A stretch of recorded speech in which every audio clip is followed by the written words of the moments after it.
बहुत बहुत स्वागत। आप देख रहे हैं मथुरा हलचल न्यूज। आइए बढ़ते हैं आज की ताजा खबरों की ओर।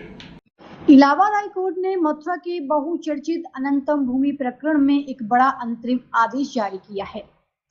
मुख्य न्यायाधीश अरुण बांसली और न्यायमूर्ति क्षितिज शैलेंद्र की पीठ ने दीपक शर्मा द्वारा दायर जनहित याचिका PI नंबर 1423 का 2026 पर सुनवाई करते हुए प्रस्तावित विनिमय की जमीन हर तरह की गतिविधियों पर तत्काल प्रभाव से रोक लगा दी है।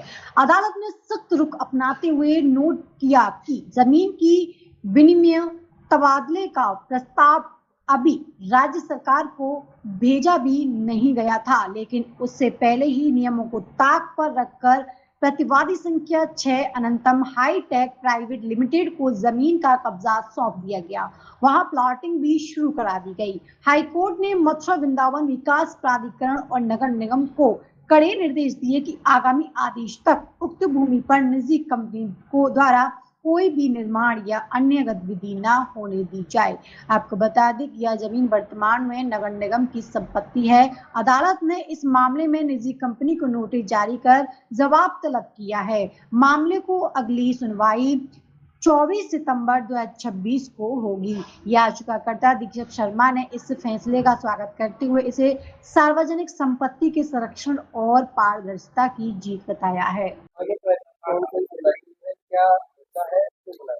देखिए, आज की प्रेस कॉन्फ्रेंस बुलाने का कारण है मथुरा का बहुचर्चित भूमि प्रकरण है अनंतम वाला, और उसमें माननीय उच्च न्यायालय इलाहाबाद माननीय मुख्य न्यायाधीश अरुण भंसाली और न्यायमूर्ति क्षितिज शैलेंद्र की पीठ ने मामले की सुनवाई करते हुए भूमि के एक्सचेंज को लेकर जो गतिविधियां पाई गई उसमें एक महत्वपूर्ण आदेश निर्देश जारी किए हैं। इसके लिए मैंने प्रेस कॉन्फ्रेंस बुलाई है। कोर्ट ने कहा है कि संबंधित भूमि के एक्सचेंज का प्रस्ताव अभी तक राज्य सरकार को भेजा ही नहीं गया है। कोर्ट के समक्ष ये भी आया कि एक्सचेंज होने से पहले respondent number 6 Anantam hitech private limited को भूमि का पोजीशन दे दिया गया है और वहां प्लॉटिंग आदि गतिविधियां शुरू कर दी है। देखिए, हाईकोर्ट का महत्वपूर्ण अंतरिम आदेश आया है मामले की गंभीरता को देखते हुए, जिसके लिए अनंतम हाईटेक प्राइवेट लिमिटेड को नोटिस भी जारी किया गया है, जिसकी अगली सुनवाई 24 सितंबर 2026 को होनी है। आदेश के सबसे महत्वपूर्ण हिस्से ने न्यायालय डेवलपमेंट अथॉरिटी और नगर निगम को ये निर्देश दिया है कि हाईटेक प्राइवेट लिमिटेड को उस भूमि पर कोई भी गतिविधि न करने दी जाए जो एक्सचेंज के लिए प्रस्तावित हुई है, और फिलहाल वह नगर निगम की संपत्ति है। मतलब माननीय उच्च न्यायालय के मुख्य न्यायाधीश ने साफ किया है कि जो भूमि प्रस्ताव के लिए दी गई थी और जिस पे अवैध तरीके से अनंतम ने कब्जा कर रखा है, प्लॉटिंग जैसी गतिविधियां कर रखी हैं, और वो वास्तव में संपत्ति नगर निगम की है। और नगर निगम और MVDA को ये निर्देश दिया है कि किसी भी प्रकार की गतिविधि उस भूमि पर अनंतम ना करने पाए। और इसमें साफ लिखा है ऑर्डर में, in the meanwhile and till further order, मतलब आगे जब तक और कोई ऑर्डर नहीं आता है, both the development authority and the नगर निगम are directed to ensure that respondent number 6 does not undertake any activity over the land which was proposed to be exchanged the continues to be the property of नगर निगम।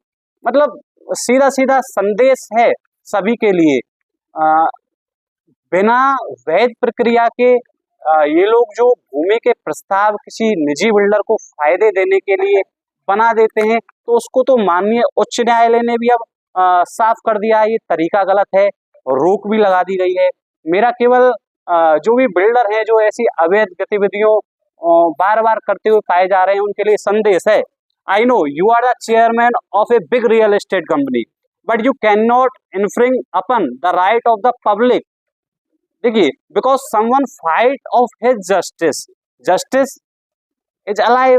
तो न्यायालय से बनेगा, न्यायाधीशों के विश्वास से बनेगा, और यही जीत आज हमारी माननीय उच्च न्यायालय के मुख्य न्यायाधीश ने साफ साफ संदेश में भेजा है। इसमें आपका क्या रोल रहा है? ये PIL मैंने दाखिल की थी आज से कुछ माह पूर्व। मैं इन पर्सन इसे लड़ भी रहा हूँ। कितनी जमीन है? ये करीब 2.67 हेक्टेयर जमीन है, करीब 31,000 वर्ग मीटर। इसमें कोई आपका भी जमीन है? हाँ, नहीं, कोई नहीं है, पूरा जनहित का। इसमें क्यों ऐसी चीजें चल रही हैं? क्या काम है? नहीं, this is my fundamental duty of the constitution of India, article 51A।